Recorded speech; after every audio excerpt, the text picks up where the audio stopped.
Hey, Mike.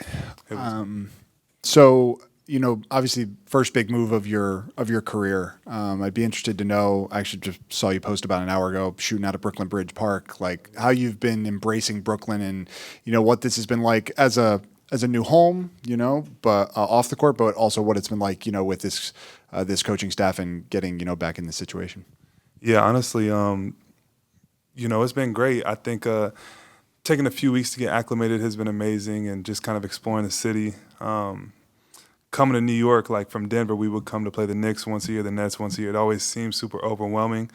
But since I've gotten here and I've gotten to kind of figure it out a little bit, I've honestly enjoyed it a lot, So it's an adjustment for sure. Obviously, it's the first time I've been traded, but everyone from the organization to the people I run into, right outside of my apartment, everyone's showed a lot of love, and it's been great so far. You talked about first off, welcome. You talked about when you came as a visitor, it was probably a little energetic and a little busy and overwhelming. I'm curious, twofold. One, how are you going to adjust going forward on the court? Doing a lot more probably self-creation than you had to do when you had a center who could get a double-double, any triple-double every game. And how have you adjusted off the court? Because you also talked, you're kind of more of a country guy, small town guy. New York is a little bit of a different place. What kind of conversations have you had with the organization just about how much of a culture shock New York might be for you? Because I know you're very active on social media. You put yourself out there. How much of an adjustment is that going to be for you? Yeah, I mean, on the court, first of all, I think obviously it's going to be an adjustment. It's going to be a lot of fluid conversations between me and the coaches just about the role they expect. I think Jordy does a great job not leaving anything up to players to guess. He really tells you what he expects, and we've already had some conversations. And obviously my role is going to be different. Jamal and Nicola had a very fluid two-man game, so when it got to the fourth quarter and the game was tight, we would go to the two-man game a whole lot. Over here, it's going to be completely different, and I got to be ready for that. My body's got to be ready to handle the load. I got to be ready to be fresh as a go-to guy in the fourth quarter, and I'm aware of that. So it's going to be an adjustment. It's going to be some growing pains and a growing period, but I'm ready for it and I'm excited for it. And yeah, off the court, I mean, New York is obviously a lot different than Denver. It's a lot different than Missouri, where I'm from. So it's going to be an adjustment, but I'm still the same dude. I spend most of my days in the gym and at the house, kind of just chilling and recovering and getting ready for the next day. So I'm not a guy that does a whole lot. Most of my career and even during the season here, social media is not a big part of my life. Like, I think for me, basketball has been such a vocal point of my entire life, and I think I never really was a guy that had tons of hobbies off the court. So for me, some of the social media stuff and things this summer was a little bit of just a hobby. But during the season, I'm always, basketball for me my entire life has been my focus and where my attention goes to. Hey, welcome to Brooklyn. And Nic was just in here talking about how there's a lot of guys on the team and a lot of rookies that are young but have a lot of experience playing overseas as professionals. I'm just wondering, in your experience, if there is a common trend of guys that play professionally before they get to the NBA? I know with NIL, there is a bit of professionalization of college sports, but do you see a difference when young players have professional experience? Yeah, I do. I mean, think about how pro ready Luka Doncic was at such a young age, and then, Nikola Jokic and different players. And obviously that's not every overseas players, but I do see a trend in how prepared they are to just embrace the lights, embrace the competitiveness, and not look at guys. A lot of guys, when you first get to the NBA, it takes a little minute to not look at these superstars as you did when you were growing up watching them. It took me a little minute to not look at KD or LeBron or Steph as peers. It takes a little while. I think overseas players, it's a little different because they've been playing professional so long, and I even noticed it in Ben. I was talking to the coaches about Ben, just how he is in open gym and just how impressive he's been to me. I think he's 19, 20 years old, and just his level of professionalism, just walking around, is well beyond his years. So I think that there has to be some trend in that for sure. Hey, Michael, you kind of mentioned growing pains as you transition here to Brooklyn, but I'm curious, how much do you think that your pre-existing relationship with Jordy will help alleviate some of that? Yeah, I think that is an amazing, thing for me, is to just have some familiarity. And now Jordy's a head coach, and me and him had a great relationship for the few years that he was in Denver when he was an assistant coach. And I think now with him as the head coach and just us already knowing each other, him already being familiar with me on the court and off the court, and him also kind of seeing in Denver those years, seeing different ways that I could be utilized. So he already has ideas and things that he's been talking to me about. And I think that has been big for me, just coming to a new city, and feeling a little bit of being overwhelmed, just to have a guy as the head coach that I'm working with every day that is someone like Jordy. And it's good to see him in his role as the head coach, because, you can tell just this is where he belongs, Jordy's an assistant coach and Jordy's a head coach, same dude, but he's just the culture he's trying to create here is really awesome, and I'm really excited to play for him. Hey, Mike, front row here. Welcome to Brooklyn, first off. You've been a guy that's been like the top high school player going in your class. You were the main guy at Mizzou when you were there. And then you go to Denver, and on a team that was a championship contender, you played a little bit of a different role, but you starred in that role. Coming here, you kind of have an opportunity to be the go-to guy. For you as a guy that's, especially, coming up young, been a star and the go-to guy, kind of face of a team, what are your expectations that you kind of have that opportunity again? Maybe I would say more so than you ever had in your NBA career. Like, what do you expect out of yourself this year, possibly?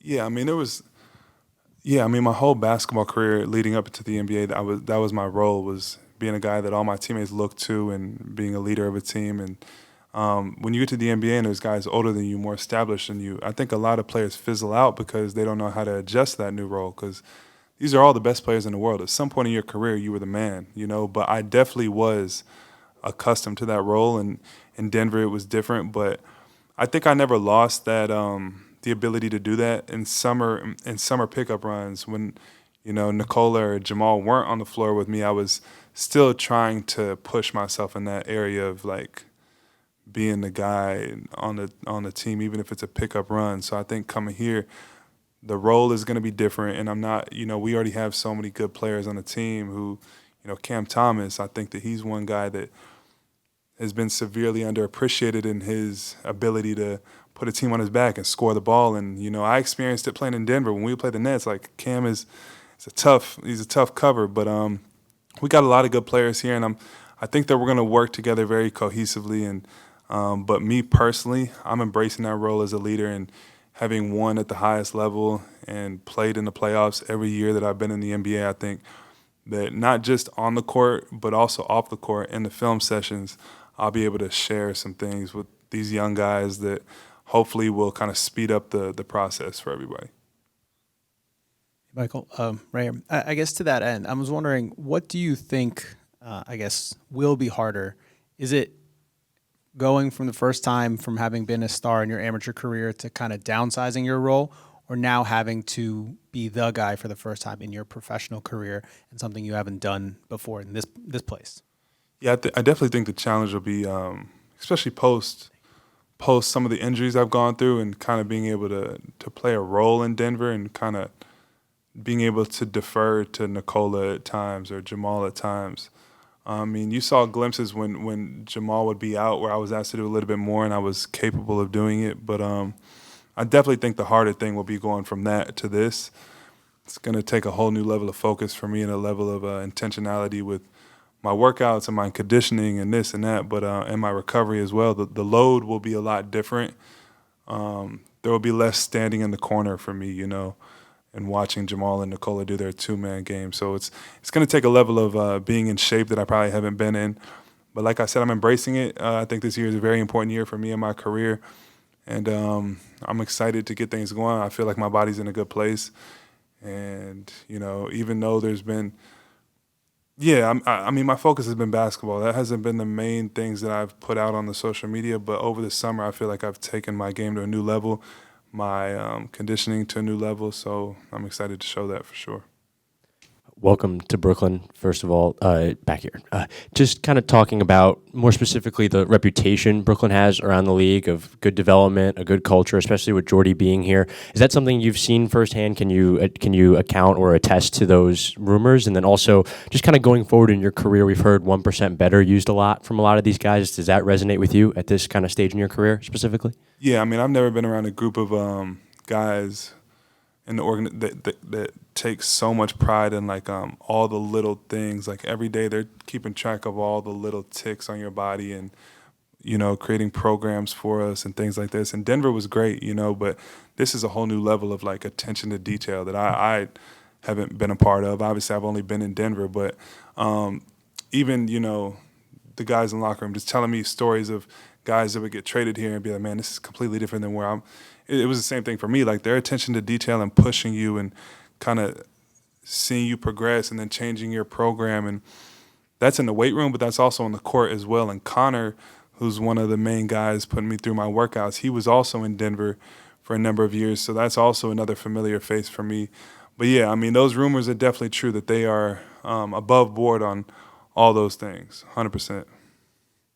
You told us at Summer League that your off-season work this year, with the role that's expected, is going to be different than the off-season work that you do going into a Denver season. Like you have to prepare for what your role is going to be. So that off-season work, expanded role, like Jordy talked about, probably going to be more, handling the ball and doing some of those things. What does it look like? What are the things you specifically been focusing on?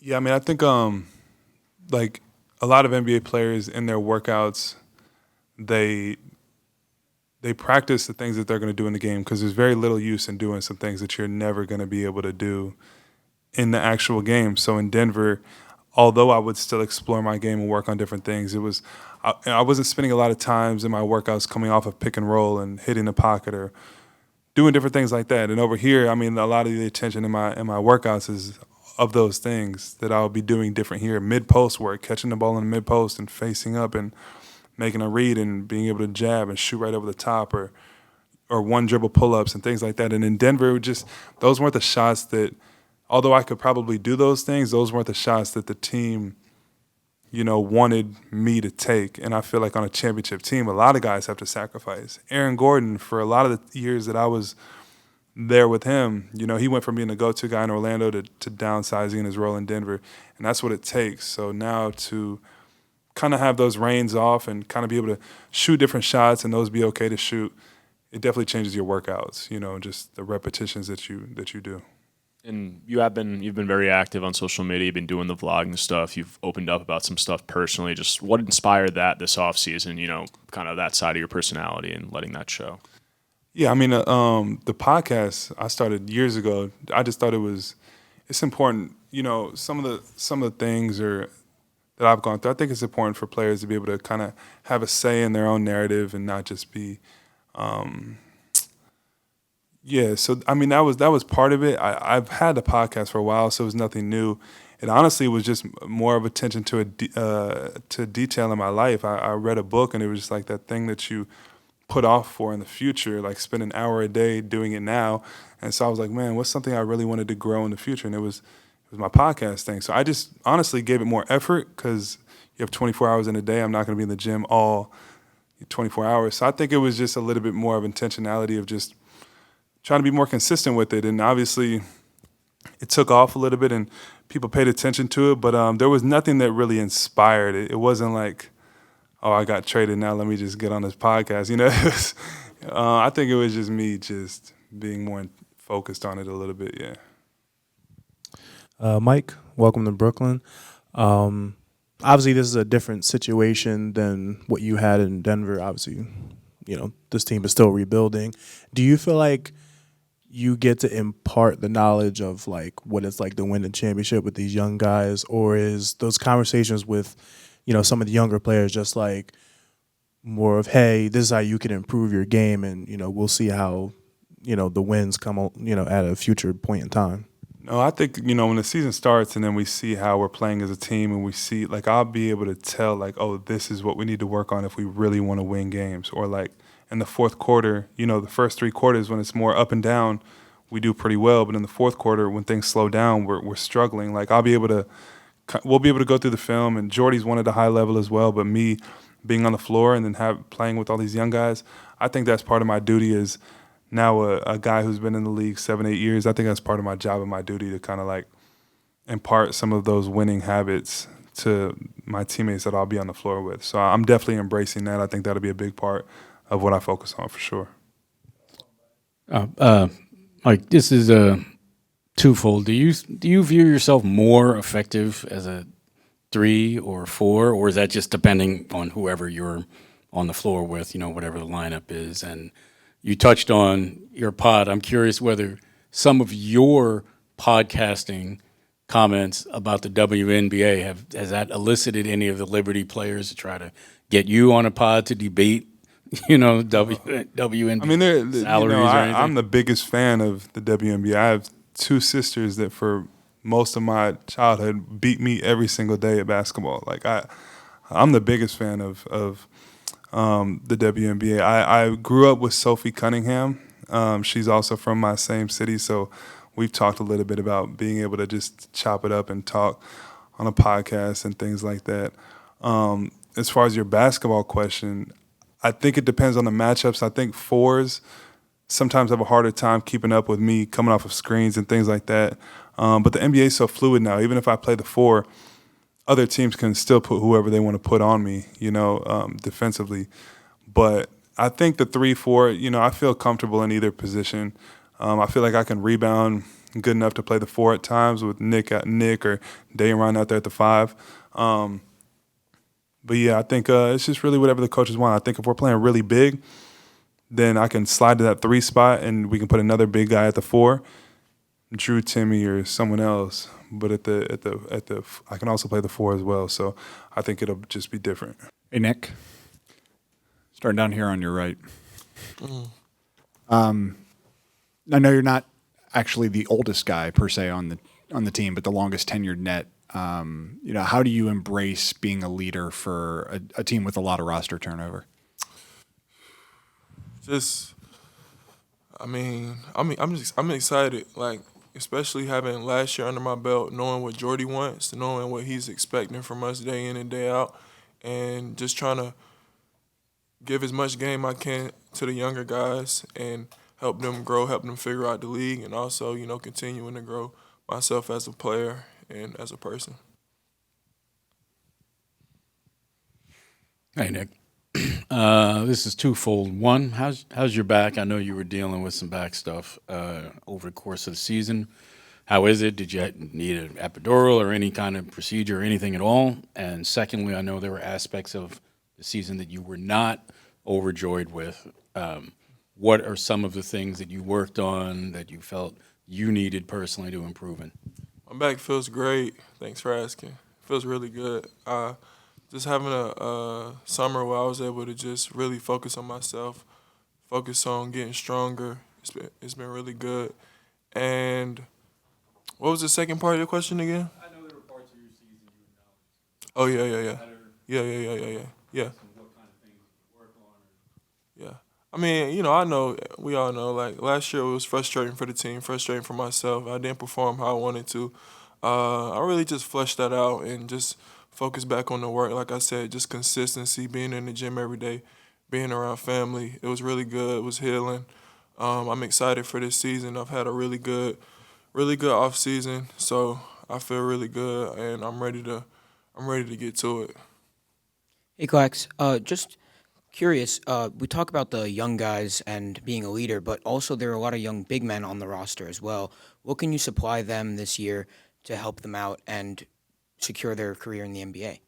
Yeah, I can give a lot of game. I mean, I've learned a lot from a lot of vets. When I came into the league, when I came here, a few years ago, I had a lot of good vets that I was able to learn from. So I know the league. Like I said, I know what Jordy's expecting. I know what the league wants from bigs, and I know how to, get paid. So at the end of the day, I can help a lot.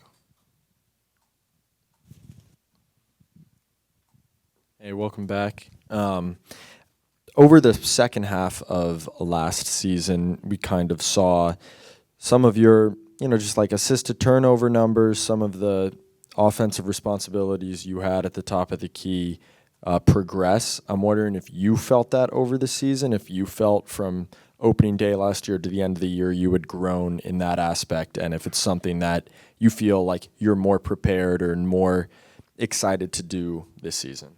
I'm definitely more excited because I know some of the spots that I'll be in, spots that, previously I hadn't been in playing here. So it's a different role, but now I know where I'll be. I know how to make those passes, how to make those certain reads. So I'm excited to continue to expand in that role. Hey, Nick, good afternoon. Welcome back. Yes, sir. What's the next step for you this year in your own game that you want to see you take the leap in the most?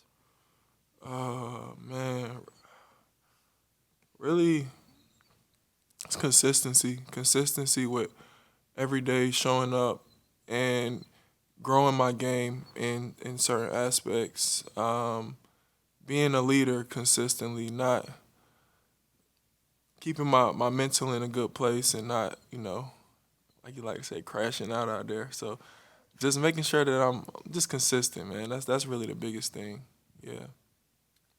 Nick, you obviously during that 2022-23 season were playing at a Defensive Player of the Year caliber year, and since then the impact quite hasn't been there on either end of the floor. Do you attribute that to the changing situation and personnel of the team, injuries? Just why do you feel the last two seasons haven't quite been up to that level that you were at that year?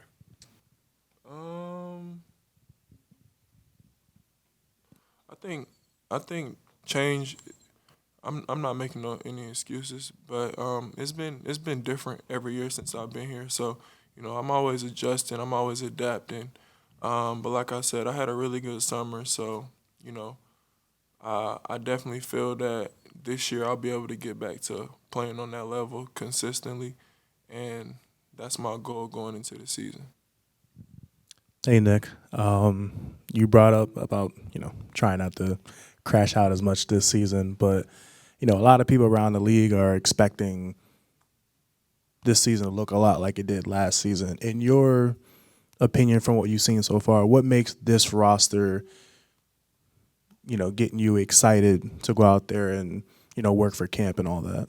I think just a lot of fresh faces, a lot of playmakers, a lot of guys that are gonna play the game the right way, and like I said before, knowing what's expected day in and day out here from the coaching staff and being able to build with that group.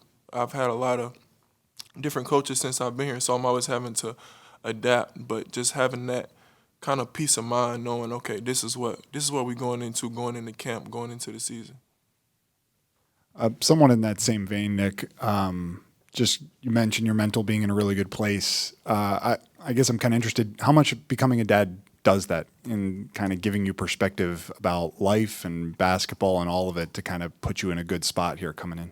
It changes everything. It changes the way you look at life. It changes the way you love people, the way you appreciate life, and it gives you a real purpose to really just even more of a purpose to go out and be the best version of yourself because you got real people people to take care of. You're a veteran, obviously, at this point. You're going to be 27 years old this season. That's obviously really made a commitment to a youth movement. They're fully entrenched in this rebuild right now. Have there been conversations with management about what what it could look like for you long term, and whether or not or how they envision you kind of being a part of this next iteration of the team? What you asking me? Have you had conversations with management about what your role could be with this team long term, how they envision you fitting in with this roster, and going forward? I mean, while I'm here, they're gonna get the best version of me. So that's all I can focus on is today and be the best version of myself. Like I said, I had a really good summer. That's not my job to worry about if I'll be here next year. We're going young. I'm here right now, so I'm gonna give it my all.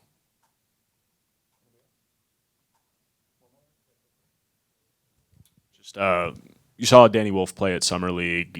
I'm assuming you've been able to work out with him or some things along those lines this summer. Just what have you noticed about his game, and what do you think you'll be able to help him with as he transitions to the NBA in the front court? I think the biggest thing for him is his versatility, being able to do a lot of different things, being able to pass the ball, being able to shoot the ball, and I think where he just has to continue to refine his game, obviously, and I think he can definitely make an impact this year. Kind of heard that Ben has impressed among the rookies, and heard that he's shown an understanding of the game, and players kind of like playing with him. I'm just wondering what you can speak to with Ben Saraf specifically about what you see from a young ball handler. Yeah, his feel for the game, like I said, that's the reason that I'm excited for the year.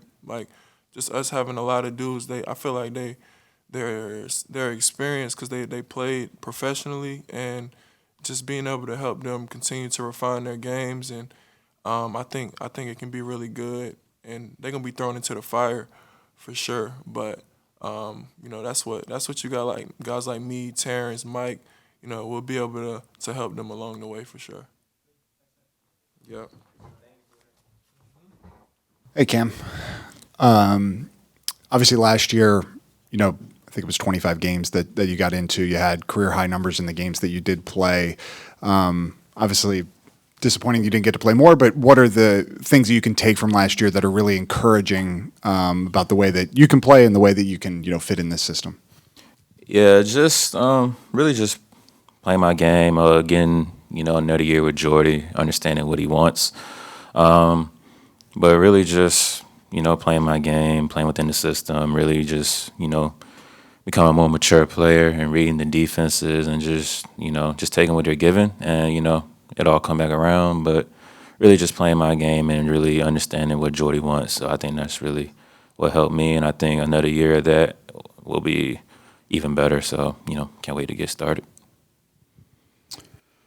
Cam, a lot was made about your restricted free agency. You obviously ended up coming back on a qualifying offer, 1-year qualifying offer. What kind of conversations did you have with the organization,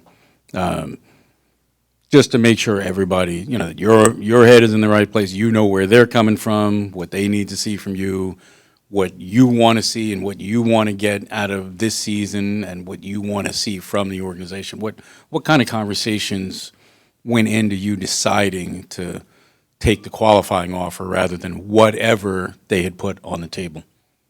Yeah, I'd rather control my situation. As a player, that's the type of control you want in your situation. So I just wanted to keep that aspect of it. And that doesn't really matter what the conversations were. I'm just here to play my game, keep doing what I was doing, keep playing, really just enjoying my 5th year here. As got to be in my 5th year here with the team that drafted me, and really just enjoying the moment, being where my feet are, and just gonna finish the year, and we'll see what happens. But I'm happy to be here, happy to play in front of the fans again.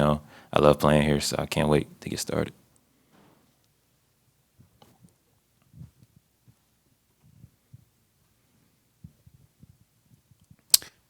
I asked you at the end of last season if you felt you had anything left to prove to be a long-term piece here, and you said that you feel you've been one of the best guards in the NBA when given opportunities, and to not get the extension, obviously, that you were hoping for. Do you think that there's anything else? Are you reevaluating that? Is there anything you feel you need to change in your game or how you approach it to get the deal that you want next offseason? No. Just keep doing what I'm doing, playing. It's the business aspect. It's tough, but at the end of the day, I'm just happy to be back, happy to be playing in front of everybody again. So definitely happy to be here, ready to go.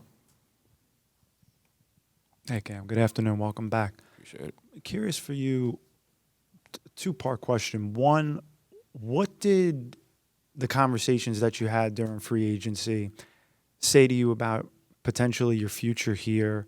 And, two, just I know some other people are still dealing with restricted free agency, but like you saw, like Josh Giddey got a deal. Some other people are getting deals for multiple years. When you didn't get that, how did you feel about that at this point? What was the first part? What did the talks say to you about potentially your future here, given the way they went? Nothing really. Just the business aspect of it. I mean, nothing personal. I ain't take nothing personal. I'm sure they didn't, so, it is what it is. Just going to be, like I said before, just be where my feet are, enjoy the year, keep playing in front of everybody, put on a show in front of the fans, give them a good show to watch, and just try to win as much games as possible. And what was the second part?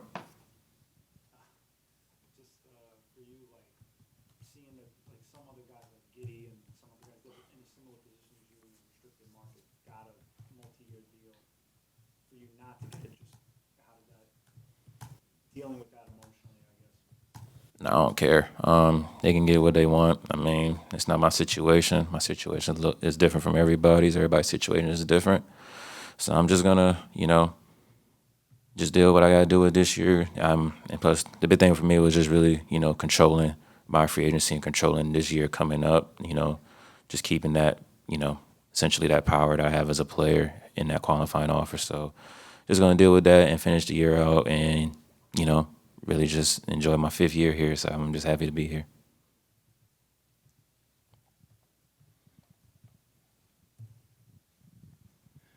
Hey, Cam, just a quick question. I'm not sure if you watched the podcast saying that, the elite scorers, they usually are underpaid, right? Like Manu Ginobili or Crawford and some other guys. What do you think about that podcast in terms of like scorers are a little bit underpaid, historically? Just want to hear your perspective on that. Thank you. Yeah, I would say that's not really a true fact, really. It's just, trying to categorize certain players, and it's just not true. So I don't think that's true.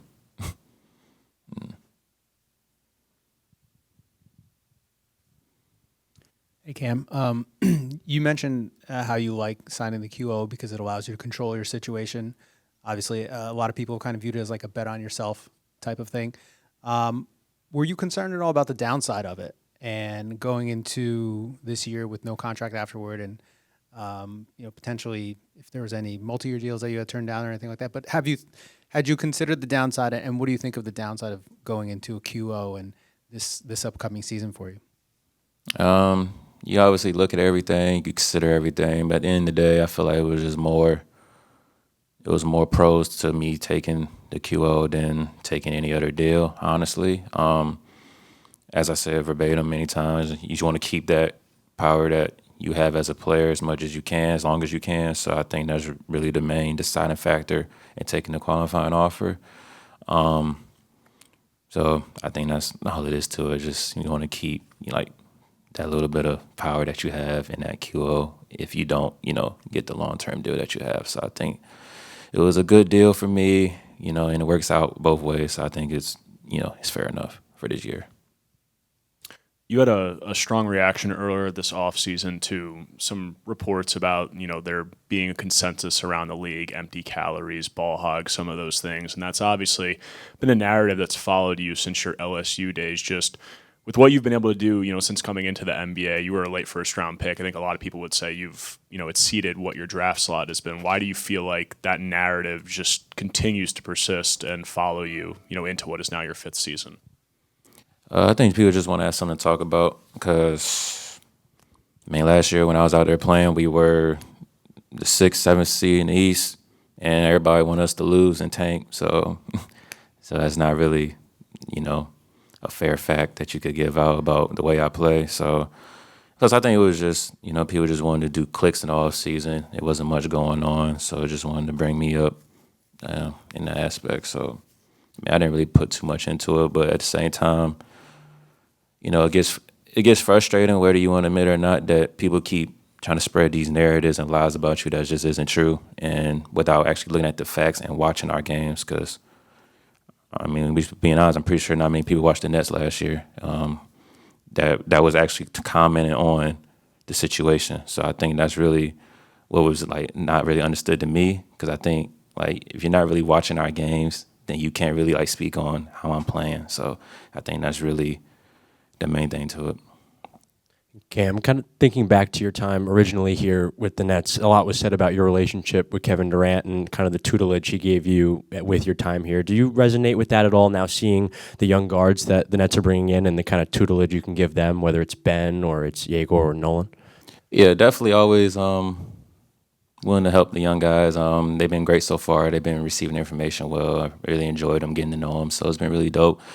And, you know, if they have any questions, I'm definitely free to answer, free to, you know, give them any type of knowledge that I've received from, you know, who my vets were at the time. So I definitely always willing to pass on knowledge and just, you know, be that helping hand for them, because I know, you know, rookie year can be tough. It's a lot going on, 82 games, and just long seasons. There's a lot going on. So I know there'll be I know it could be like a little nerve wracking sometimes, but I'm definitely there to help and really take the burden off them. So I'm definitely willing to pass on some knowledge for them and make it easy as I can for them. Cam, offensively, you've talked a lot about like kind of being the guy that has a lot of eyes on you, right, and working through that, making decisions. What does Jordy's offensive system kind of maybe help you make those decisions and put you in the right situations to make plays, whether that be you scoring or, you know, helping someone else get a bucket? Yeah, just the spacing. Really just the spacing and the pace he wants to play with. Jordy wants to play fast, get up a lot of threes. So I think that's really helps, especially with, you know, when we get in the set half court set. Team's gonna load up and try to take the ball out of my hands. So I think me playing fast, or us playing fast as a team will really helps those decisions, because, you know, you can't really get set when the team's playing fast, getting great looks. So I think that's really the one aspect of his offense that, you know, has really helped me, just playing faster and getting up more threes. So I think that's really helped me so far. How's everybody doing? Good. Hey, guys. I'm going to start with you, Ziaire, down here to your right. Sorry. Oh, there we go. How you doing? What's up? Obviously, get a new deal, and this place seemed like it was a good place for you last year. You know, what about Brooklyn coaching staff do you feel like helped get the best out of you? Man, I mean, it was a collective effort. Just the coaches giving me confidence, having great teammates. You know, I felt comfortable here when I got traded from day one. So I'm definitely happy to be back, and I'm confident that this is a place where I could continue to have a great career.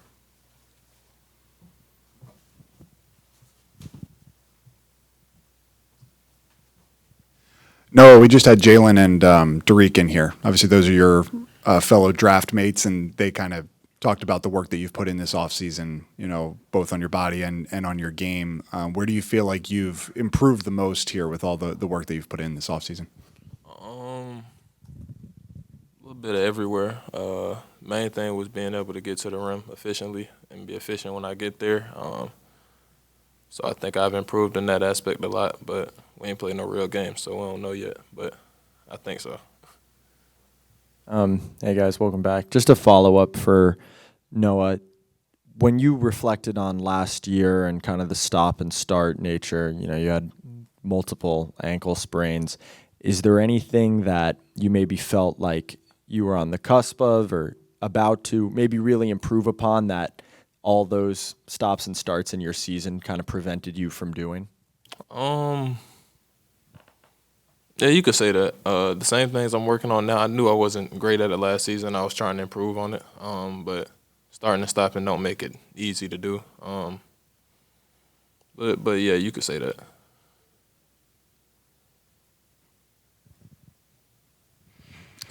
No, I'm curious. I see they're listing you at about 234. Would you play at last year? And just how much of that weight gain goes into the things that you're talking about, finishing at the rim? I think you averaged about, 3.9, 3.8 rebounding last year. How much of that weight gain goes into the finishing and the rebounding and those aspects of the game you want to improve in? So what's the first you said? What did I play last year? How much did you put on from last year?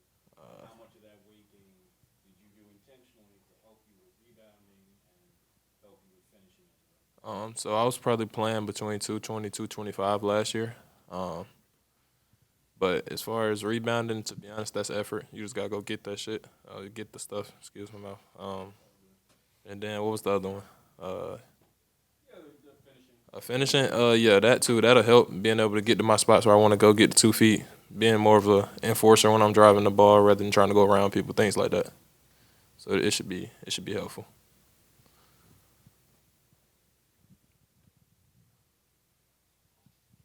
This one's for Ziaire. Ziaire, just over the last year or so with your season, last season, and the off season you've had over the summer, just how satisfying has this last 12 months been for you in your career? Satisfying is like a weird word because, I'm super hard on myself, so I'm never really truly happy and satisfied. I mean, I'm always happy, but never really satisfied. But, I'm pleased on where I was 2 years ago and where I am now. And, it's just all about just getting better, taking it one game at a time, shoot one day at a time, honestly. So, I mean, yeah, I'm happy. I'm definitely happy I get to be here, and I'm looking forward to improving on another season. I got two for Ziaire. Z, did you expect your negotiations to take as long as they did this summer? And second question is, we've seen some videos of you online playing one-on-one with Terance. What's that relationship like so far? Yeah, I mean, the first time going through like free agency and negotiation is definitely an interesting thing to go through. I don't know what I was expecting as far as time. It took a while, but yeah, we figured something out and just happy to be back. And then as far as Terance, it was great working out with him. I'm glad we got to build chemistry as soon as he was traded. And he's a great player, man. They say iron sharpens iron, so we push each other, and it's definitely going to show. I think we've built a little bit of connection so far, and we'll only keep improving. It's for Noah in terms of improving, putting the ball on the floor, and doing some of those things. Obviously, like the added weight and the physicality is important for driving and finishing at the rim. But in terms of like the skill work aspect of it, like what does that look like this off season, and how do you feel like you can improve? Kind of with the handle and doing some of those things along those lines. Just trying to be somebody who could be a self creator, do things off script offensively. I think that's the goal. It's just like anything else in life. You practice it, you work on it, get better at it. Try to get better than you was the day before. So, yeah, like I said, that's the goal. Be able to go off script, push the ball more. Not be in a box when I catch the ball as shot or like I'm freezing up type of thing no more. Trying to be able to just hoop, to be honest. Ziaire, I'm interested kind of your thoughts coming from another place last year, first camp with Jordi Fernandez. What does a Jordi Fernandez camp look like, and is it unique maybe compared to your other camps that you had prior? No, I'm interested in your thoughts too, since you laughed at that. Yeah, I mean it's intense to say the least. It's a lot of running, a lot of concentration. It's super competitive, but it's healthy competition, and I think Jordi does a good job of kind of trying to push us to our limits, and that's what it takes to be great. You can't do the average things, because the average team never wins. So it's good for us. It's not easy, but it pays off in the long run. I think healthy competition is the best word he used there. And Jordi say that a lot too. But yeah, it'll be fine. We working, to say the least. Hey guys, Nolan, I'll start with you. I'm just interested in what the adjustment has been like moving to Brooklyn, what it's been like here in a new place, and getting to know your teammates and this coaching staff. Moving to Brooklyn was pretty easy because it's kind of the same as Paris, a lot of buildings, a lot of noise and everything, so I'm kind of used to that. And getting to know the new teammates and your new staff was a pleasure. Everyone is good people, so it's just I'm just happy to be here. How you guys doing? Egor, I'll start with you. I'm curious. Sean was in here earlier, and he was talking about you're dealing with a little plantar fasciitis. When did that kind of crop up, and what does your timeline look like, just in terms of what your next step is as you're ramping up? Do you expect to play during the preseason? Do you expect to be ready for opening night? What's your timeline look like? I'm not a doctor, so it's hard for me to even tell what is going on with it. So for me, it's just important to stay present, and I'm trying to focus on whatever plan I have from the physicians, right, and whatever timing I have from them. So it's almost like I'm not trying to get too deep into it and do as much as I can from what I'm allowed to do.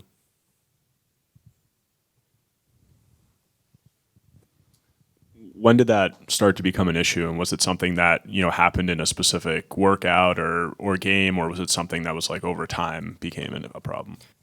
Well, it's the injury itself. I'm assuming it's not that big of a deal at this point, but it's something that comes with a kind of a volume and time. So it wasn't like a moment when I'm like, okay, that's when it happened.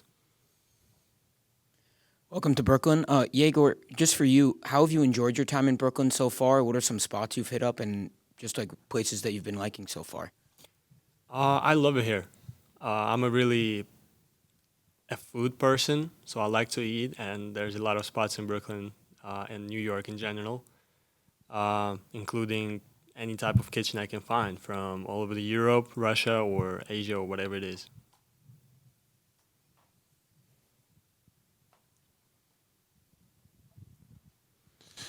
Hey guys, welcome to Brooklyn. This question is for Egor. You've said at various times that you think of your career not just of yourself, but also you're representing Russia. But obviously, you're just coming into your rookie year. Do you feel like representing your country in that way is putting more undue pressure on yourself than normal? My way to approach it is not to get the pressure out of it, but to get the support out of it, right? Obviously, I get a lot of people who's supporting me from back home, including my family, right? And it's just really important for me to know that there's people who it's important for them, right, to watch me play and get better and whatever it is, just to follow me, right? And out of it, there comes responsibility, some sort of responsibility, which is, again, can I call it pressure? Probably. Is it a bad pressure? Definitely not. Hey guys, welcome back. My question's for Nolan. You haven't played a regular season or a preseason game yet, so I'm curious what you are watching in terms of film, whether it's players you might like to take things from, skills, or the team from last year. What are you kind of watching when you're sitting down and thinking about, your season from that perspective? So I watch films of the practice because we do 5-on-5 and everything. So I watch this with my coaches. I also watch some Eurobasket from this summer. Just the NBA guys that play for their country. And yeah, also the team last year, they put some film to let us know how did they play last year and to improve. Nolan, the transition over here. The transition to the NBA, usually for rookies, they always talk about the speed of the game, how fast the game is moving. Your fellow rookie, Ben, was just in here talking about that. A lot about you has been talked about your speed and how fast you are, especially getting to the rim. What kind of confidence does your speed specifically give you when making that transition to the highest level now of play? I think it would be good for me to play with speed like this because that's like my number one strength. So I'm just happy to be in the league that play fast, and of course I gotta how do you say that? Adapt to this game because I never played a game so fast like every rookie, and I'll do it for sure. It's for both of you. When you guys review your film from Summer League and also what you did last season, what are the biggest growth areas that you guys feel you need to focus on entering your NBA careers, and how have you kind of been attacking them this offseason and plan to attack them during the season? I'll talk from myself. I think for me, watching film from the last year, it's obviously a lot about physicality and how to use my body as my advantage, and not really going deep to the skill set in case of shooting and all this. It's an obvious thing, right? But decision making, it's a big thing. Since the league, as we just talked, the physicality is a different level, the speed of the players is a different level, reaction. So the decision making got to be on a different level to be able to deal with all that.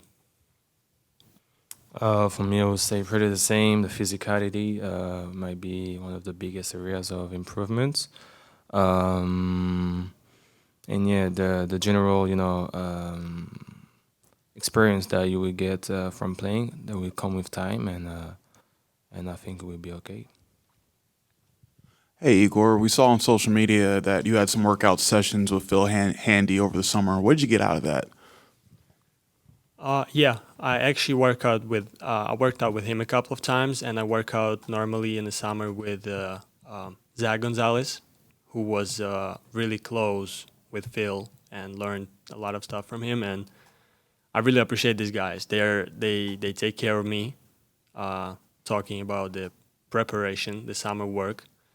And Phil is a really smart guy, and he have been in this game for so long, much more than I was alive. So there's a lot to learn from him for sure, knowledge-wise and skill-wise. He's moving really well.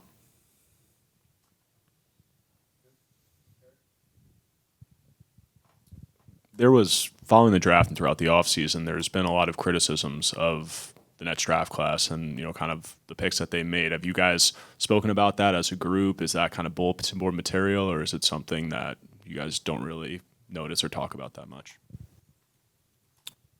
I think that's something we shouldn't be talking about, really. It's obviously, I believe there's always gonna be some sort of hate from the outside, same as there's gonna be a support and, the positive kind of talking. So for us, it was just important to focus on what we have and to step one step ahead and one day at a time, right? So I don't think anybody from all five of us or the whole organization or the team were ever even really thinking about it.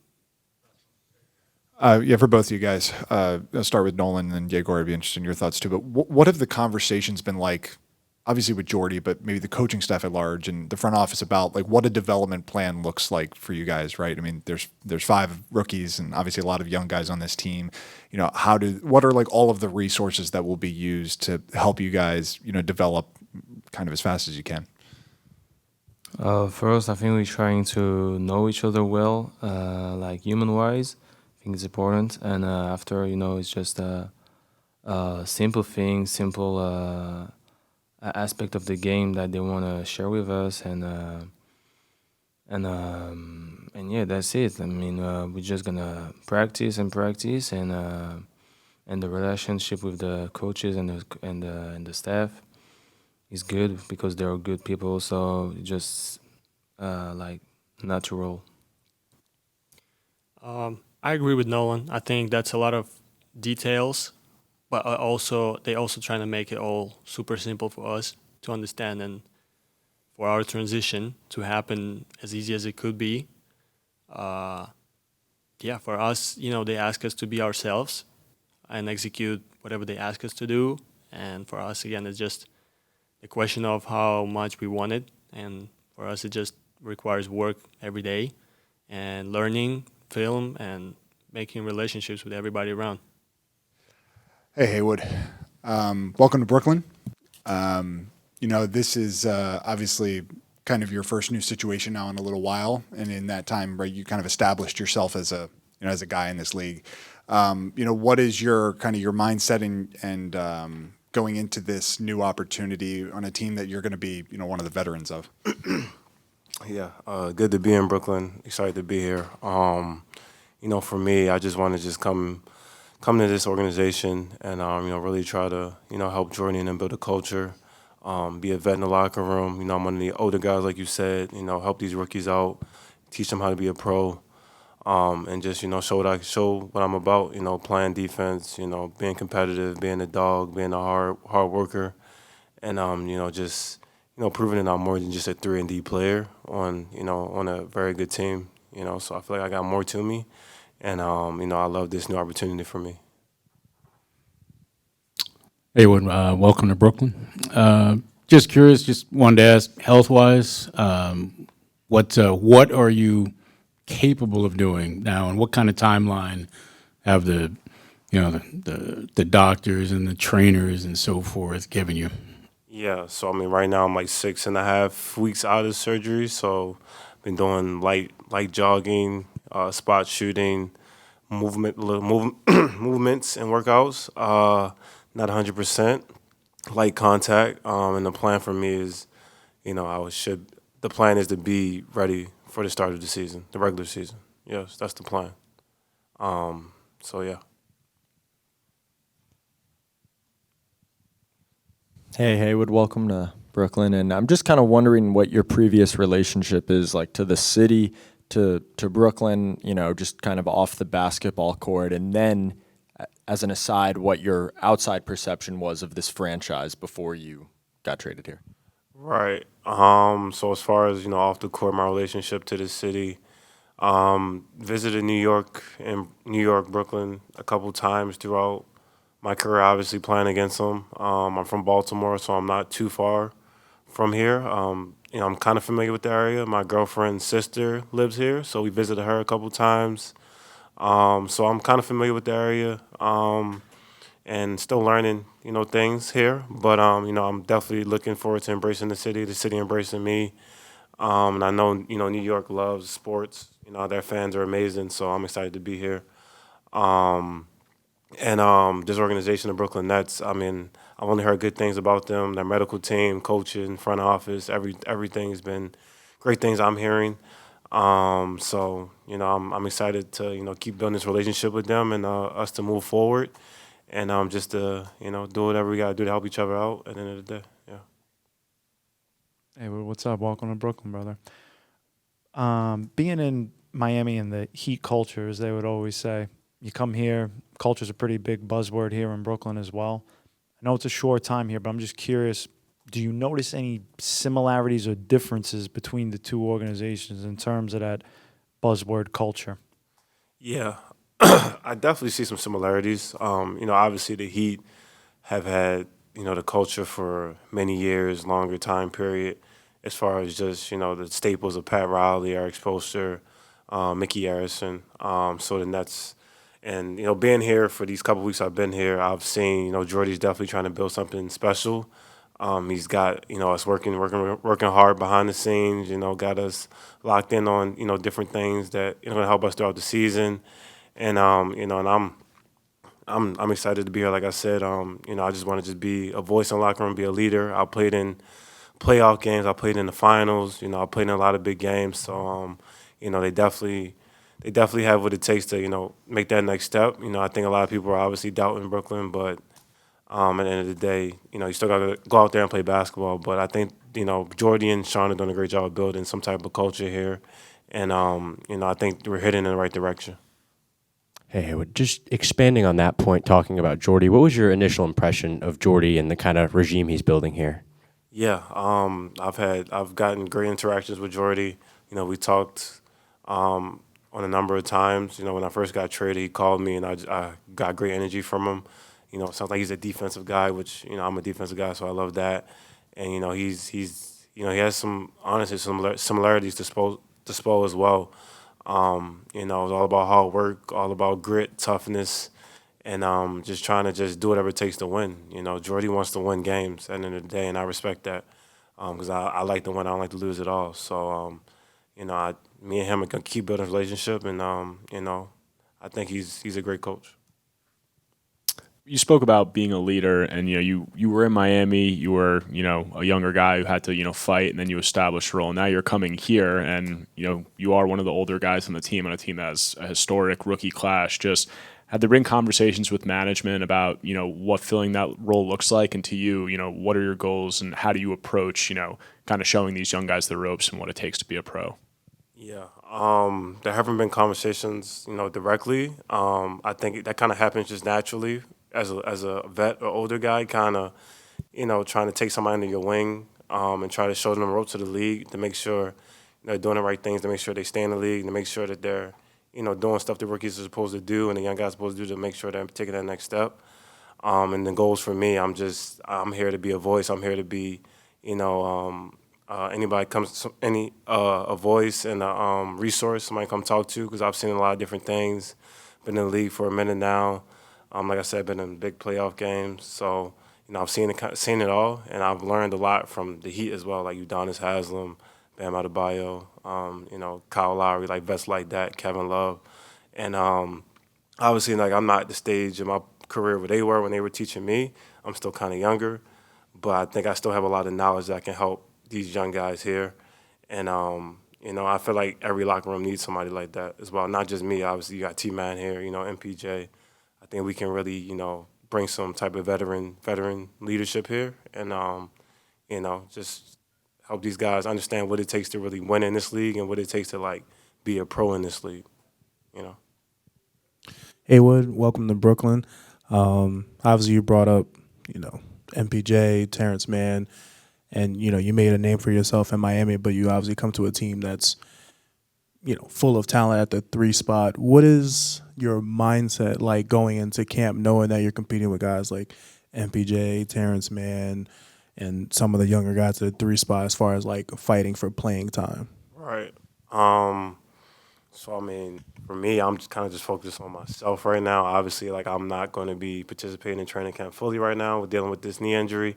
So I'm just taking it day by day, trying to, get 1% better. Focus on the rehab, focus on getting back in basketball conditioning, getting back in rhythm, and, just making sure I'm doing whatever I can to make sure I'm healthy for the start of the season, but not rush it at the same time. You got to find that balance. But, obviously we do have a lot of talent on this team, a lot of guys at the 4 position, a lot of guys at the 3, 4. So, I'm not going to, focus on it too much, obviously, the number game. But, I know me at my best, I feel like I deserve to play. So, I got to prove that. Obviously, Jordy's not going to just give it to me. So I'm just going to focus on what I got to focus on right now, which is rehab and getting healthy, and then go from there. Yeah, Haywood, you've talked a lot about your love of defense even here so far. What have your conversations been like with Jordy about the way that he sees you being, probably a key part of this defense? And, as a team that likes to pressure the ball 94 feet, what kind of effect does that have on the opponent during a game, and how can it, kind of wear down the opponent? Yeah, so when I was saying similarities with Jordy and Spo, I feel like defense was one of the similarities I was talking about. In Miami, we pressed a lot, zone press, and Jordy has been telling us, these past couple weeks that he wants us to pick up 94 feet, which is, I feel like that's great, and obviously, like, that type of stuff wears on teams when it gets to the fourth quarter. Guys in this league are lazy. They don't like to get picked up full court no more. So I just like it's kind of like a mindset. It's kind of like a physicality thing, toughness thing, and just letting this team know that they're not, it's going to be a tough night for them bringing the ball up the court every single time bringing it up the court. So me and Jordy, I've talked to Jordy a couple of times, talked to a couple of assistant coaches a couple of times about just, having defense really be the staple of this team. And, we have defensive musts that we talk about every day, physicality, ball pressure, which is like, that's my MO. I've guarded some of the best guys in this league, pressured them full court, made it hard for them, been physical. So, that's kind of the gist of, everything. But, I feel like Jordy, me, all the guys on this team, we can really, I feel like it starts with defense first, for sure, especially with a young team like this. Got to harp on defense a lot. Hello, everybody. Hey, Terance. Charlie, my dog.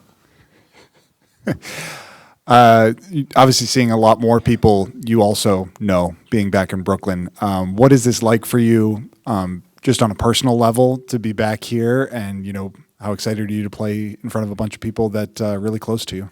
Yeah, personally, I'm super excited. I'm real happy for myself to be able to experience this in my career. Not a lot of people get to experience this. Being back, place you were born, playing in front of your family. They now get to see me super close level, not having to stay up till 1 a.m. to watch my games and text me complaining that my games were too late and stuff like that. So I'm excited for it. My family's excited for it. And, yeah, I'm ready to tackle the season.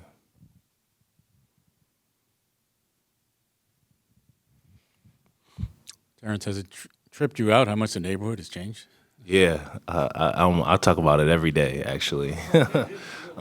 Just driving around Park Slope area, Kensington area, all the new builds, you know, people looking different, just a whole different vibe. I was walking around downtown Brooklyn when Barclays wasn't even there, so just different. The Modell's is now Brooklyn Basketball Training Center. I used to buy my soccer gear there, so just weird, but it's cool.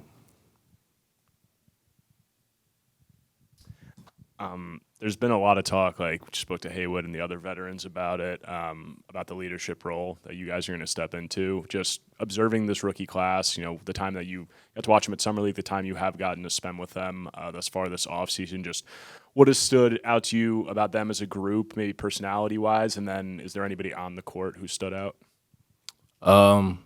Yeah, so super quiet group of guys, but they're all very cool. They love laughing, smiling. You know, it's just cool to be around them, be able to teach them new things. I couldn't imagine being that young and being in a different country playing professional basketball. So it's going to be tough, you know, to get used to things for them, but that's what we're here for, the vets, and to lead them the right way and show them the right things. So we're all super excited for that. And in terms of on the court, haven't got a chance to see a lot of them play up close yet. Only like 3 of them. So, yeah, I mean, they all had a great last month of playing. We played 3 times a week. It was a lot of fun. And, yeah, you know, they're learning and growing. Terance, first off, welcome home. For you, what's maybe something about your game that you think you'd be able to showcase here in Brooklyn that maybe with the roster construction with the Clippers that maybe you weren't able to do? Yeah, I think my ability to play make is something I'm super excited to showcase to the world. That's just something I took pride in my whole career. And, you know, with the Clippers, it was just a different situation, so I wasn't able to do that as much. And, yeah, I'm excited for that. Just to kind of build on that, what's the balance of having career-long strengths, the things that you've thrived on, and then, you know, you get to a new situation and you mentioned maybe wanting to showcase a new skill. Is it like a trade-off, or does it not have to be a trade-off? I'm not sure yet. I got to go out there and see. I think, you know, training camp will definitely tell me exactly what I need to bring to the table and how I need to bring it, but definitely still staying true to myself and what's gotten me here, and then just being able to sprinkle new things that I like to showcase and work on. So good balance. I asked MPJ a similar question. Coming here now, you have a certain perception of the Nets being an outsider, maybe some rumors you hear around the league or just general sentiments about things that they do well around here. What's your perception before coming here of the organization and then now being a part of the organization for a short amount of time? Yeah, I think just perception-wise, being a high-class organization, I had a couple of friends play for the Nets, so, you know, they tell me they really take care of you and your family, and I've noticed that since I've been here. And then what I didn't know was how hard they work here. They work super hard compared to, you know, different situations, so it's cool to see. Hey, Terance. You know, throughout your career, you've been a part of winning teams. Is there any type of mindset shift coming into the situation, knowing that the organization is putting a stock in a lot of younger players and looking towards the future? No, I don't want to shift my mindset. I'm trying to keep it in a winning mode and let that rub off on everybody else. I think that's just where I want to be and where I want this organization to be, you know, still keep that winning mindset no matter what's going on, no matter what's happening, no matter who's playing, who's not playing, whatever it is, it's just going to be that. And I think, you know, Jordy's pretty locked in on that. Hey, guys. Down here to your right, Dayron, I'll start with you. You know, going into year 2 with Jordy here, you know, how valuable is it for probably both of you guys right here that got to experience what he expects out of you guys, and then also, how do you feel like that will help elevate your play, kind of knowing the system like the back of your hand now? I just feel like it should breed confidence in us. Already knowing what Jordy wants from us, already know what Jordy expect, how expect us to play. So just continue to do what we did last year and just build it into this year.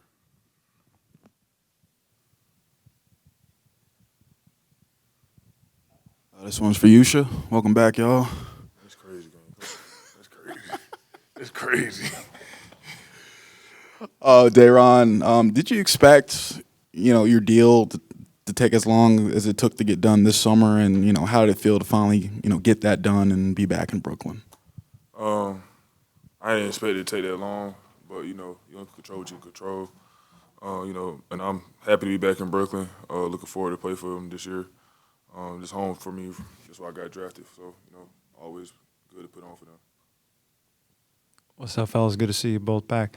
Tyrese, I'll start with you first. Last year, you had to compete to get the spot on a team. In a way now, coming in this year with a contract situation, you got to do the same thing.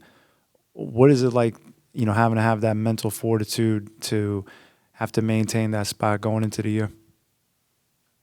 I feel like it's just another opportunity.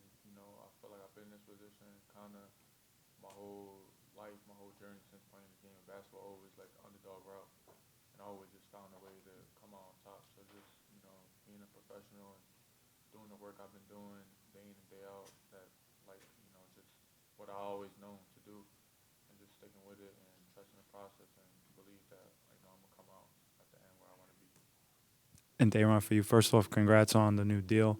For you, now that you got that out of the way, what's the next step for you, in your opinion, this year as a player in your development?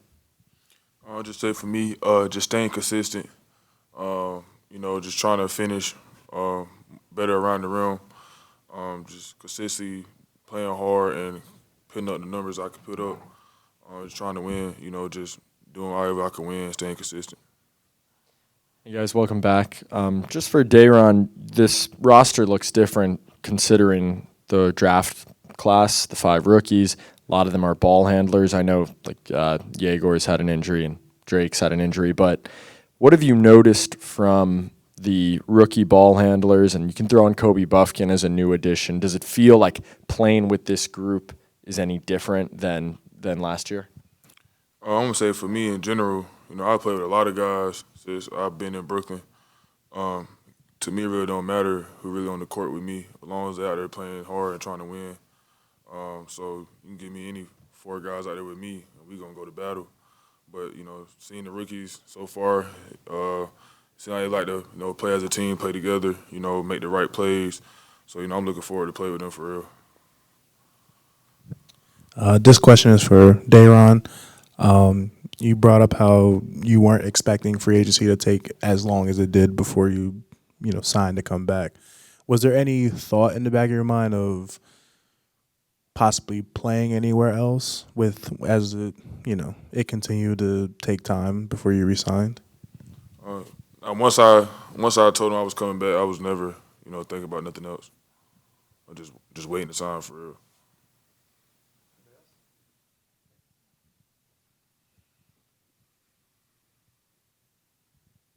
Tyrese, I'd just be interested in kind of what the work has been like on your three-point shot. You didn't shoot it especially great in 23-24 in the G League, and then you get the opportunity here last year, and probably I don't want to put words in your mouth, but part of the reason you were able to stay was because of the way that you shot it.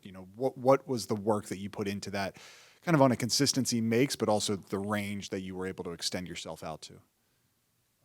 Just a lot of reps and confidence.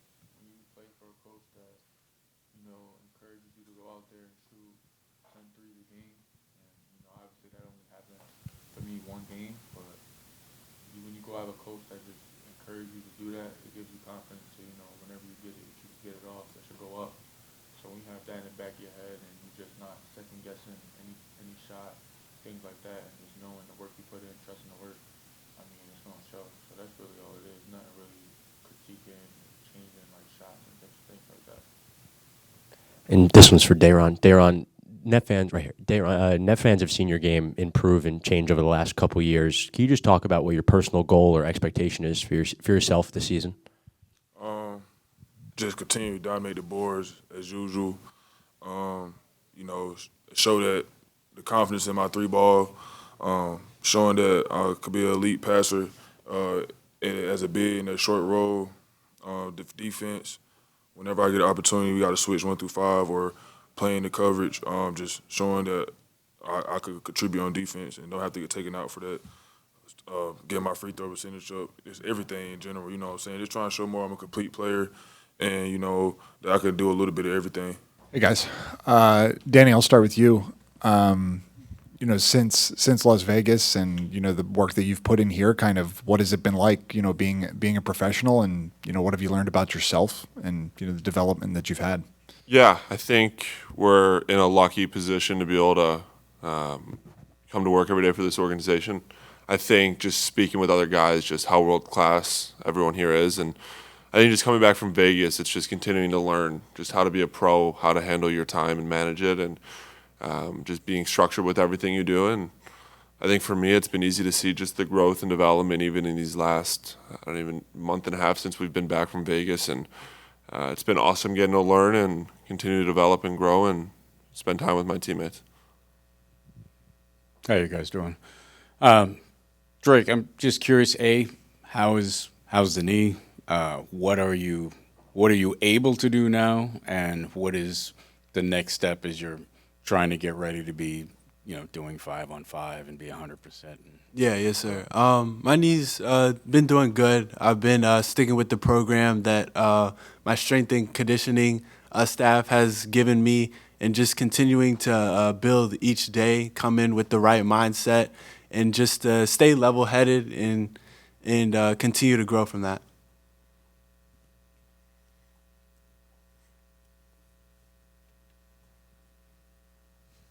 Drake, you're the one guy out of the rookie class we haven't got to actually see on the floor yet. I'm kind of interested. You're a pretty mild-mannered individual up here. What is Drake, the player, the personality, look like on the floor?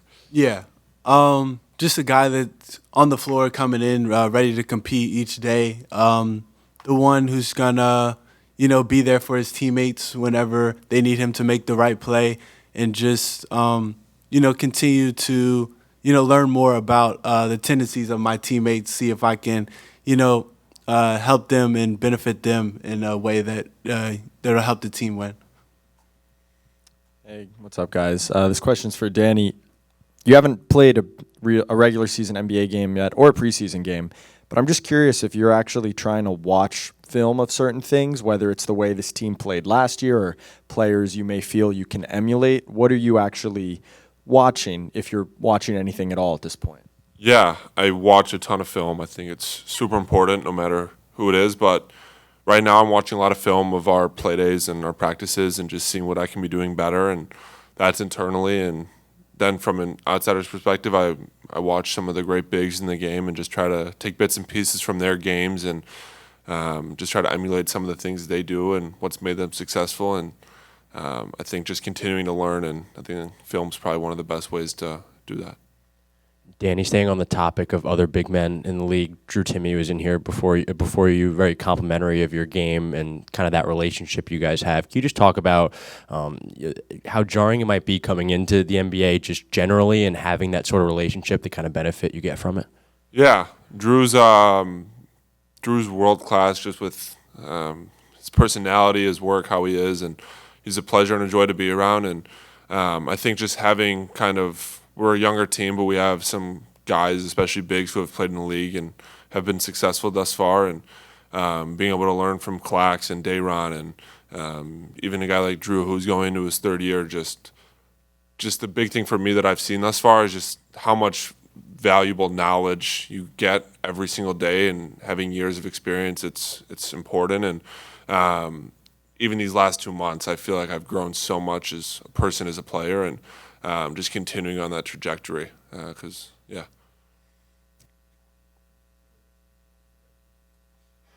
I should be interested in your answers, both of your answers for this one, but not sure how much you've talked with the guys or, guys that have been here, but kind of what are your expectations for training camp? What is this going to be like, and what do you think it's going to be like under a Jordi Fernandez camp that I think some guys said last year was some of the hardest that they had ever been through?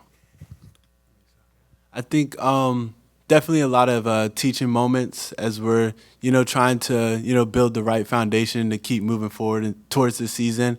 And, I think just, continuing to gel with each other and just that'll propel towards the season moving forward. Yeah, I think it's a lot of excitement. It's a special opportunity. It's our first training camp and something new for all of the rookies, and even with how new of a team we have, a lot of these guys, and kind of building that foundation just with what we've been doing so far and just build on that. And we have an unbelievable coaching staff to learn from, and I think I speak for everyone that we're really excited to get to work. Hey, how you doing, guys? This question is for Drake. I know you're still trying to get back from that knee ailment, but when you see that, we'll just say like the small forward room, you got guys like Michael Porter, Terance Mann, Ziaire.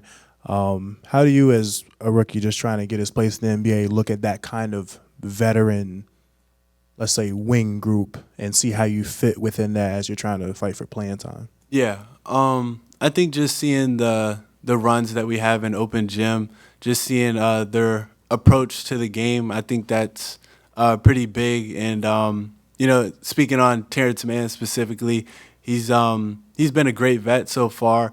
And, he makes me get his towels sometimes when he's done off the court. But yeah, just the preparation that he has is, I think it's second to none. And I think he's just a great guy to learn from, and which can be extremely beneficial. As far as MPJ, it's just his ability to shoot the basketball and just the focus that he has in the weight room. I think that's pretty big as well. Hey, guys. What's up? Down here. I'll start with you, Dariq. Just, how important has this summer been for you? And, how much do you feel like you've developed, spending all this time in the gym here? For me, I feel like this was honestly my most important summer, obviously. Just not being able to do what I had needed to do the past 3 summers, being able to work on my body. So for me, just the difference I felt from the last game of the last season to now, and just being able to trust my body, how comfortable I am with just, handling things that I've done before is just night and day. So, like I said, just continue to stack days, get 1% better, and, trusting in the coaches and the guys to continue to work and be where we need to be for the season.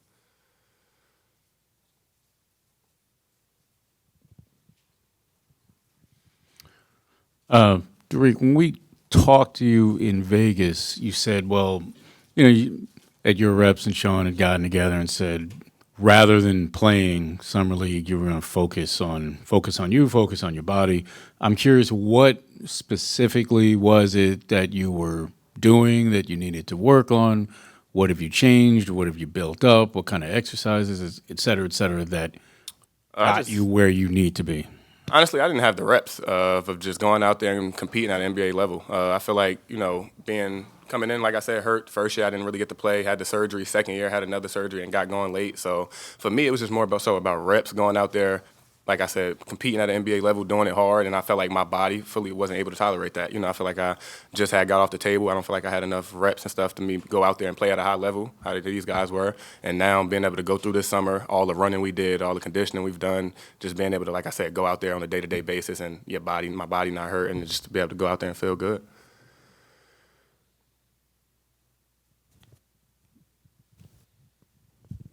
Good afternoon, fellas. Good to see you both back. For the both of you individually, what are your goals this year for yourselves?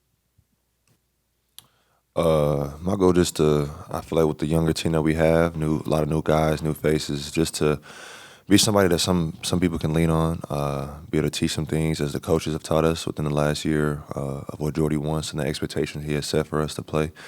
Whether it's a game, practice, how we travel, just be a representation of what we're trying to do. For me, like I said, same thing, picking back off J. Will. We got 5 rookies coming in, just trying to show them the ropes, show them, like I said, what it is, how we've been here. I know a lot of older guys when they come here say that, you know, the amount of work or the load we have when we come here is like they seen no other. So just getting them acclimated to that, like I said, even though this going into my third year, haven't really experienced my first 2 years, just showing them what I've been through so far, you know, being able to help them in ways that maybe they might not be able to, you know, ask someone else, as, you know, if they're a little afraid. So I'm kind of the same age as them. So just trying to, like I said, show them the experience and, you know, hopefully they'd be further along, you know, where I was coming in. Jalen, with this coaching staff, now you're going into year 2, you know, with this group, Jordy and his staff. What about this staff kind of fits with maybe the way that you like to work? It feels like kind of this player development group has meshed well with these guys. What about them kind of, I don't know, fits with the way that you guys like to get stuff done?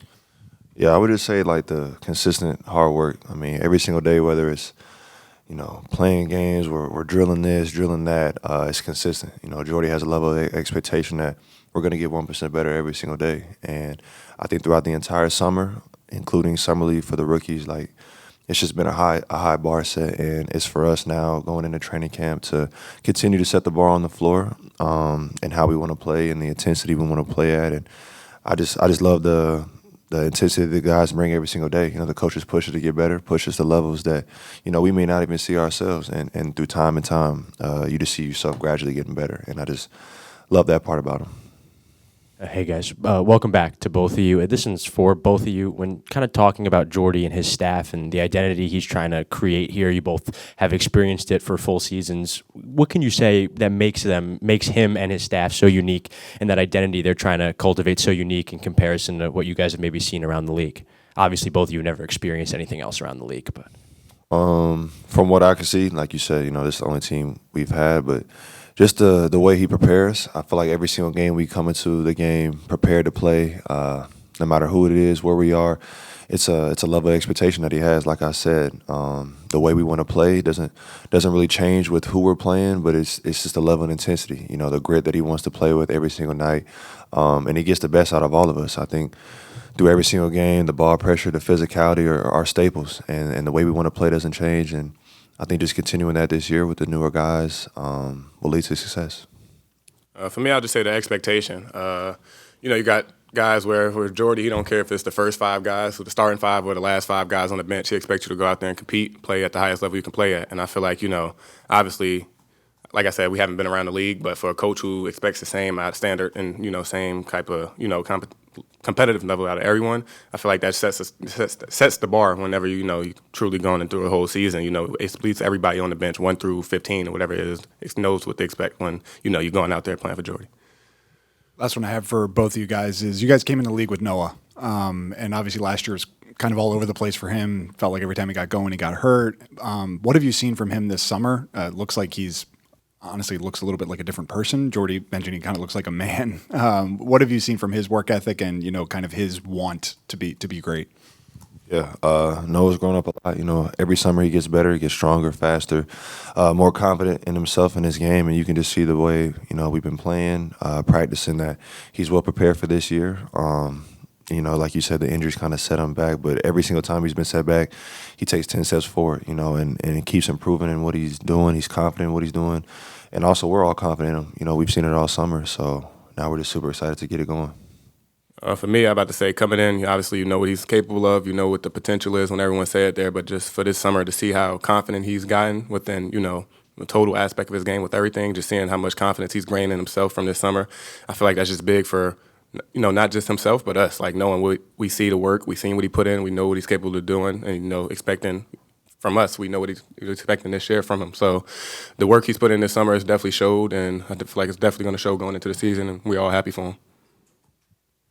You guys, welcome back. My question's for Jalen. Just entering year 3, you've had, I think you were first on the team in minutes last year, played a lot. Have you reflected on a sense of almost normalcy, being a pro, day in, day out, like this is your job? Do you feel, I know it's only year 3, like a veteran in some aspects, or is that not really a thought that's creeped into your mind? I mean, I get looked at because I'm 24. All the guys are like younger than me, like, oh, I'm older. But I mean, I'm still experiencing the same thing as everybody else. You know, there's a lot of guys on our team who have more years than me that I can learn from as well. But I just try to use my experiences from, you know, college to the 3 years that I have now to just share with everybody and try to, help everybody along the way. I feel like everybody's journey and mindset is different in the NBA. There's rookies who haven't played. There's guys who have played more than me or less than me, but we all share different experiences, and I feel like it's just, my job to share those experiences and what I feel like I can get better at from them and I can help them with. Hey, guys. Kobe, I'll start with you, down here to your right. Hey. Yo. How you doing? Obviously very, very new, all of this very fresh for you. But kind of how are you kind of mindset-wise looking at this opportunity, maybe as a little bit of a restart, a reset? Yeah, exactly what you just said, a little restart, reset. Just an opportunity to get around some different guys and make an impact early.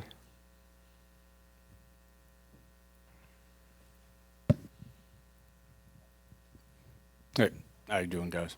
Kobe, I'm curious, do you see or are you kind of in your conversations with the coaches, do you view yourself as a one, as a two, as a combo guard, as a two who's learning how to play the one? I mean, how do you see what you are now versus maybe what you'll be by the end of the year or going forward?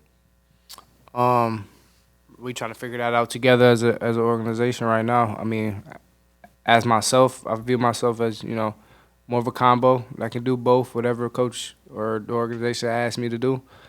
So right now I'm just trying to, fit the mold and figure out how I can maximize, the potential.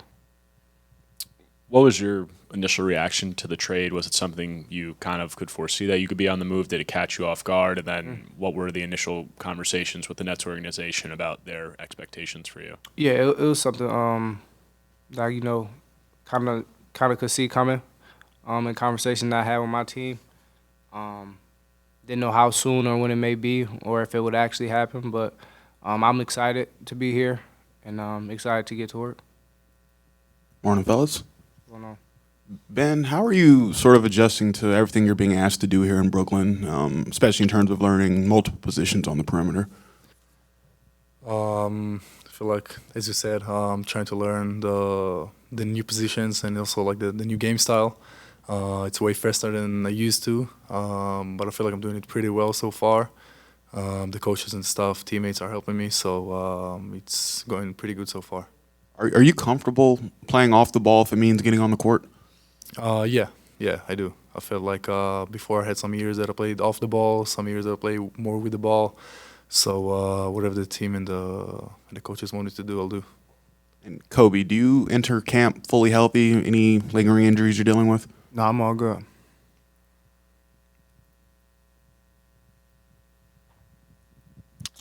Good morning, guys. Kobe, welcome to Brooklyn. You spent your time in the NBA playing behind Trey, and I know that meant there wasn't much playing time for you. As you look into this next step in your career, is there anything you take away from, watching a guy like Trey operate and trying to incorporate something that he's been doing into your game? Just the poise and decision making that he makes on the court. Obviously, he leads the league in assists almost every year now, or if he's not leading, he's close. So the decision making is there. So just trying to take bits and pieces from that. Ben, obviously been a professional for a while now. How do you think that has prepared you for kind of this moment? Obviously, this is the highest level, but kind of your life as a professional already, even though you're so young. Yeah, so as you said, it's like my 4th year of playing professional, so I feel like it's funny to say, but I'm 19, but I get some experience from playing with all the guys and with men's already. Of course, here it's a different level of athleticism and physicality, but I feel like I had some more experience maybe than the college players, so I think it will benefit me.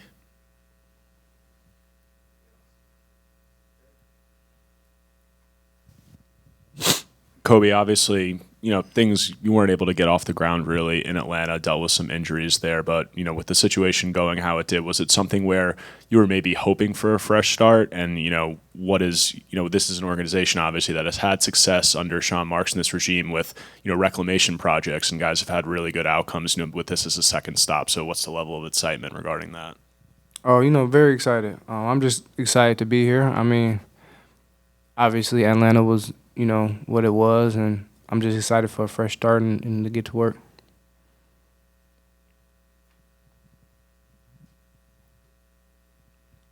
This one's for Ben. Ben, you've talked about being a professional already for a decent amount of time. Just kind of what you envisioned of the NBA experience. Has it matched that expectation in your limited time so far? Has it been different? In what ways would it be different? I feel like it's pretty fit what I thought it would be. I spoke before I came here. I spoke with a lot of guys who played here already, so I felt like I had a good mental preparation. It pretty fits what I thought it would be. Yeah, and I'm of course really happy to be here. Hey guys. What's going on? Tyson, I'll start with you. Yeah. I know you've spent a lot of time here in this gym, this off season. What is this coaching staff kind of provided in support, in maybe kind of mentally and trying to get you going, but also physically and kind of all the resources that, you've been given? Man, I think, the staff, coaching staff, performance staff, I think everybody cares about development. Everybody pours into that aspect. And, if you've seen, we were in the gym beginning of May, and you've seen just the growth of all of our games since then. It's just been such an amazing experience, to continue to learn the game of basketball, to continue to learn the nuances, how we want to play, what's going to be effective and why is it going to be effective, and having that understanding and just pairing that with my work ethic and the rest of our players' work ethic. I just feel like we've really taken a huge step forward in this off season, and just excited to put it all together. I think that we've just done an amazing job as an organization, just approaching the summer and getting better. EJ, for you, obviously haven't been here especially long, but kind of interested in your thoughts on the same thing of what have you gotten to know about the coaching staff and kind of the way they like to work, and kind of how does that match up with the way that you like to work?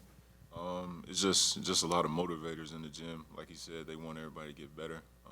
With the development of each and every player, I feel like everybody is personalized, and everybody's looked at as a person instead of like just a piece to this puzzle. So it's been good to be in the gym, feel the energy every single day. Everybody's getting that work in. Just a follow-up for EJ. You mentioned that everybody feels like a piece to a puzzle and not just, maybe a name. Or everybody feels like a person, not just a piece to a puzzle. I'm curious what part of that comes from maybe the coaching staff, your interaction with Jordy, how maybe he and the team provide that feeling for you. Everybody has to come in and work. Everybody has to come in and do their job at a high level every single day. He tells us to commit to just getting 1% better each and every day. So that's kind of been my motivation. I mean, not my motivation, my consistent effort throughout this summer and like this past year, just getting 1% better each day. So I feel like I fit in well with that. Morning, gentlemen. EJ, welcome to Brooklyn. Tyson, you were here last year.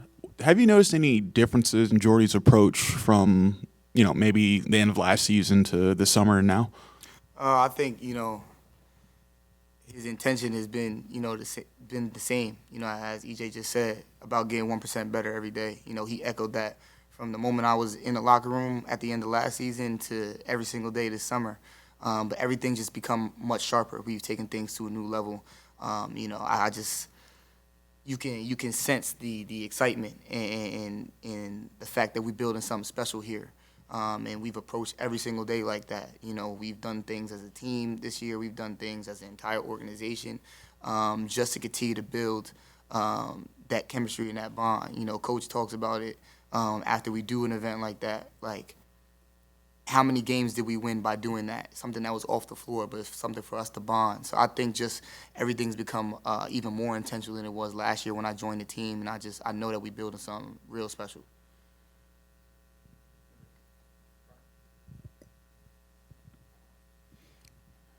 EJ, you talked about how coach kind of is getting to know guys as people, as humans. But I'm just curious, just basketball-wise. I mean, when you look at where this team is, they're clearly rebuilding.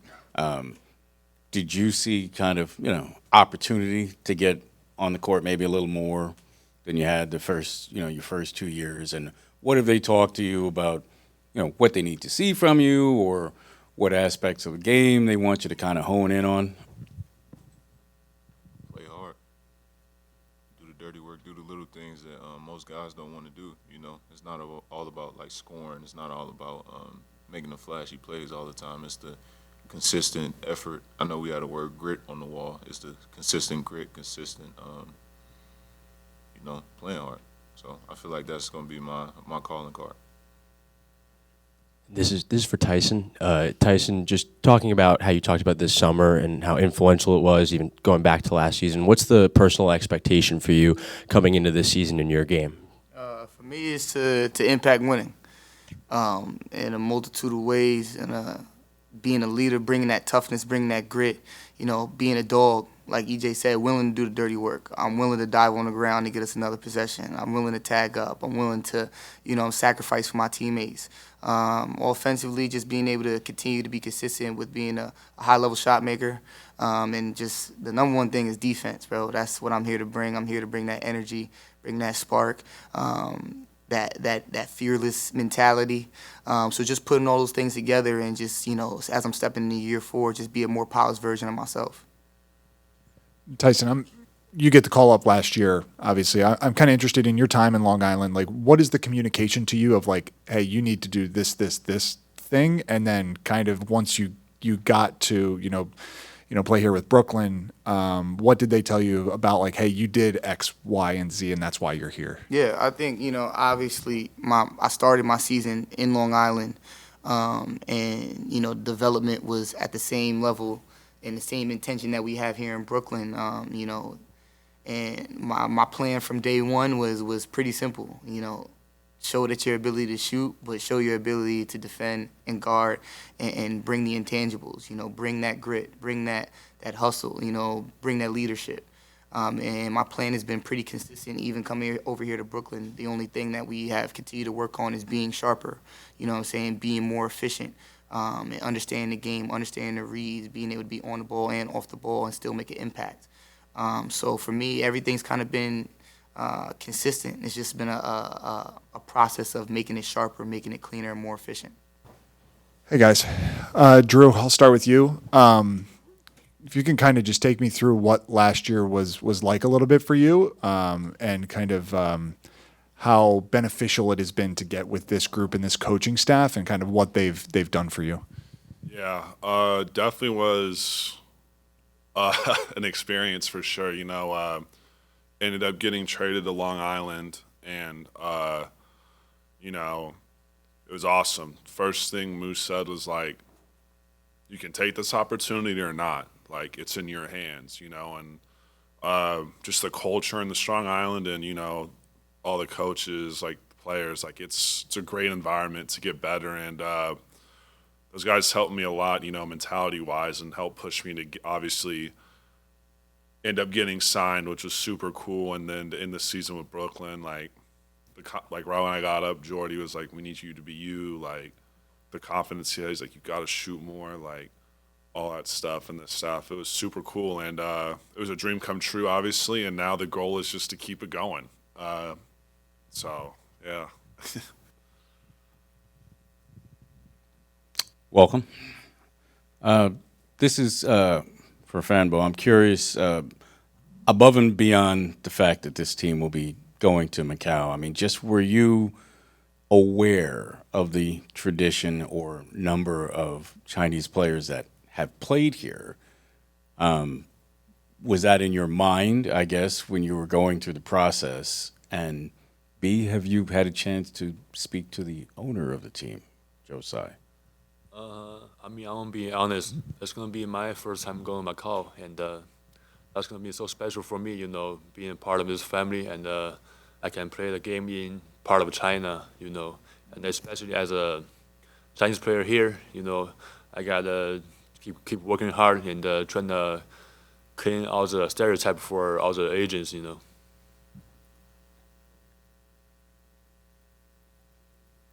Drew, for you, what was it like last season playing a big role with the Nets after coming up from the G League, and how do you see it progressing this year while leading some more rookie guys under you? Yeah, no, it super cool experience, not only to get obviously like signed or whatever, but to also like feel like you had like a significant impact, given that time. And I mean, this league is all about just taking an opportunity and maximizing it however you can. And especially with all the young guys we got now, I feel like,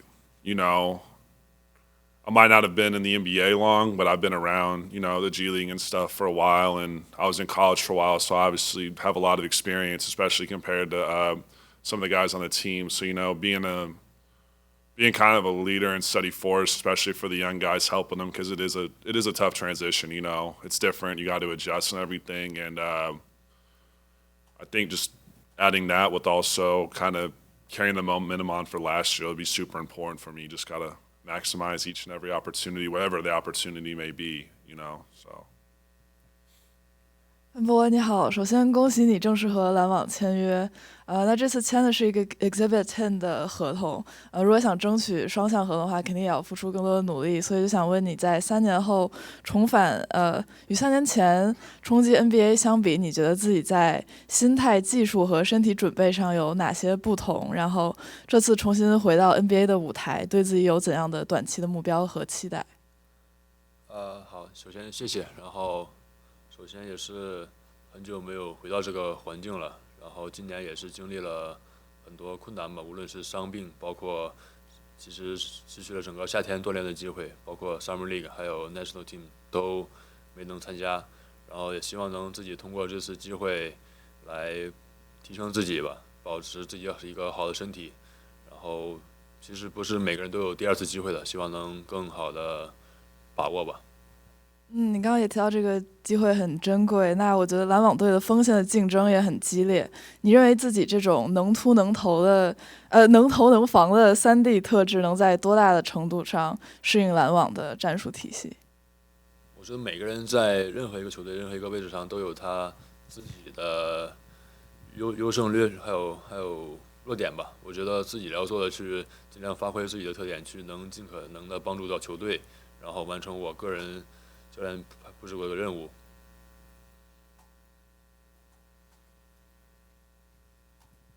For Drew, you got to obviously get to know all the rookies at Summer League and play alongside them. Just what has stood out to you about that group of guys, what they do on the court, and also just getting to know them personality-wise behind the scenes? Yeah, they're all some good dudes. They're all funny. They like to learn, have a good time, and I think that's the thing that I was most impressed with them at Summer League.